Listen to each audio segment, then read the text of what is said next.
trazê-lo a mim.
Certa vez eu explicava a um amigo do porquê dos 21 anos sem títulos e ele me questionou por que não poderia ter sido só 12.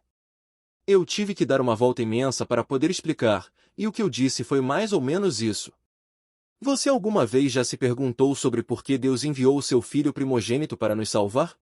Há diversas interpretações para tudo o que Jesus viveu quando esteve entre nós, mas a principal dúvida é: por que sua morte teve que ser com tanta dramaticidade? Por que tanta tortura, tanta dor, tanto sofrimento? Segundo a crítica, o filme A Paixão de Cristo, dirigido por Mel Gibson, foi tão fiel em sua narrativa dos acontecimentos que muita gente passou mal durante sua exibição no cinema. Mas outra película fez uma abordagem diferenciada sobre tudo o que aconteceu. Me refiro às Crônicas de Nárnia, O Leão, a Feiticeira e o Guarda-Roupa. Como era um filme dedicado ao público infantil, toda a violência foi mitigada, mas a perversidade dos algozes do leão foi preservada nas gargalhadas e no deboche para com o cordeiro que estava sendo sacrificado. Se a Bíblia Sagrada é o livro mais impresso no mundo, a história de Cristo certamente foi a mais repetida no cinema. Mas e se eu disser que ela também foi retratada na cultura maia? Está surpreso com esta informação? Pois eu lhe digo que sim. Como já mostrei em vídeos anteriores, esta é a Pedra do Sol, um monumento esculpido pelos astecas, mas com elementos da cultura maia. Aquele ser ali no centro do pentagrama é Jesus. Conforme predito pelo apóstolo João no livro de Apocalipse, capítulo 19, versículo 15, uma espada afiada saía-lhe da boca para ferir com ela as nações. E mais. No livro sagrado chamado Popol Vuh, a mãe dos irmãos gêmeos engravidou, mas era virgem. E os irmãos gêmeos desceram ao submundo, morreram e foram ressuscitados para depois derrotar os senhores de Xibalbá. Você consegue enxergar a clara paridade entre os dois relatos? E se Jesus era a brilhante estrela da manhã, que era o planeta Vênus, que é a nossa estrela solitária, não acha que tudo isso de alguma forma também se relaciona com a história do Botafogo? Porque, conforme já expliquei, o Botafogo desceu ao inferno a partir de 1968, morreu em 1977 e ressuscitou 12 anos depois, em 1989.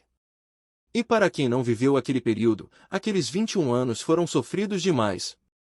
Quem é daquela época lembra do escárnio da mídia que odeia tanto o Botafogo? Mas respondendo à questão inicial, o sofrimento leva à redenção, ao reconhecimento do cumprimento de uma missão que só os escolhidos são capazes de cumprir. Se fosse fácil, não seria chamado de sacrifício. Apesar de toda esta explicação, algumas dúvidas necessitam de respostas. Por que teve que envolver traição? Por que escolheram soltar um ladrão? Por que um julgamento tão tendencioso? Como puderam condenar o Messias? Por que tantas mentiras? Por que tanto sofrimento? A resposta para todos estes questionamentos tem a ver com a parábola do joio e do trigo. O mal cresceu tanto que ficou fácil para Deus distinguir quem é quem. O mal está em todo lugar, até mesmo onde não se imaginava que pudesse estar. Não se iludam. A hora da colheita se aproxima. E do jeito que vai, duvido que dure outros 21 anos.